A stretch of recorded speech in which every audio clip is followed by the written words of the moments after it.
Hello guys, ഇന്നൊരു ചെറിയൊരു യാത്ര. ടൗണിൽ പോകണം, സ്റ്റുഡിയോയിൽ പോയിട്ട് ഫോട്ടോ എടുക്കണം. ഞങ്ങളുടെ വാർഡിൽ മത്സരിക്കുന്ന സ്ഥാനാർത്ഥിയുടെ കൂടെയാണ് പോകുന്നത്. എൻ്റെ കൂടെ ഇരിക്കുന്ന ചേച്ചിയാണ് സ്ഥാനാർത്ഥി. അപ്പോൾ ബസ് കയറി കഴിഞ്ഞിട്ട് എനിക്ക് ബസ്സിൻ്റെ ഫ്രണ്ടിലുള്ള ഇങ്ങനത്തെ ഡ്രീം ക്യാച്ചർ, അതുപോലെ അവിടെ ഫ്രണ്ടിൽ വെച്ചിരിക്കുന്ന സാധനങ്ങളൊക്കെ നോക്കാൻ ഭയങ്കര ഇഷ്ടമാണ്. തിരക്ക് പിടിച്ച് ഞങ്ങളുടെ കൊയിലാണ്ടി സ്റ്റാൻഡ് എത്തിയിരിക്കുകയാണ്. അവിടെ നിന്ന് നേരെ പിന്നെ സ്റ്റുഡിയോ കണ്ടുപിടിച്ചു. കുറച്ച് ദൂരമായിരുന്നു. അവിടെ പോയപ്പോൾ നല്ല തിരക്ക്. ഒരു വെഡ്ഡിങ് പാർട്ടിയും ഒക്കെ, അവരുടെ ആളുകളും പിന്നെ ഒരു ബർത്ത്ഡേ ആളുകളൊക്കെ ഉണ്ടായിരുന്നു. അപ്പം കൊച്ചു കുഞ്ഞൊക്കെ ഉണ്ടായിരുന്നു. അപ്പോൾ ഫോട്ടോ എടുക്കാൻ വേണ്ടി കുറേ ടൈം എടുത്തു. അങ്ങനെ പിന്നെ ഫോട്ടോഷൂട്ടിലേക്ക് കടന്നു. ഇവിടെ എത്തിയപ്പോഴും എനിക്ക് ലൈറ്റ് നോക്കണം, അവിടെ ഡ്രീം ക്യാച്ചർ ഉണ്ടോ നോക്കണം,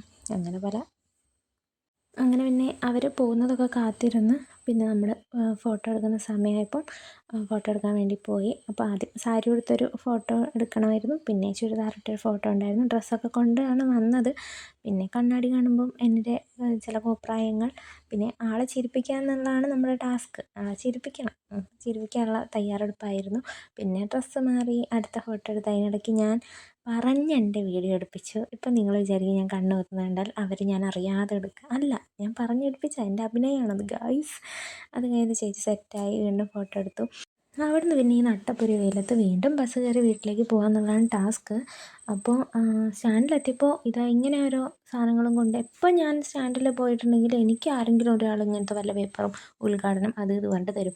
അപ്പോൾ സ്റ്റാൻഡിലെത്തിയപ്പോൾ പിന്നെ വിചാരിച്ചു സെൻട്രൽ ഫ്രഷ് കയറിയിട്ട് ഒരു ചായ കുടിക്കാമെന്ന് വിചാരിച്ചു. ചേച്ചി ഒന്നും കഴിച്ചിട്ടില്ലായിരുന്നു. ഞാൻ ചോറൊക്കെ കഴിച്ചിട്ടാണ് വന്നത്. എനിക്ക് വിശപ്പിൻ്റെ അസുഖം ഉണ്ടല്ലോ, അപ്പോൾ ഫുഡ് സ്കിപ്പ് ചെയ്യാൻ പറ്റില്ല. ഇവരിതൊക്കെ കാണിക്കും, നമുക്കിതൊന്നും വേണ്ട, നമ്മളൊരു ചായ ഒരു വടയും മാത്രം പറഞ്ഞു.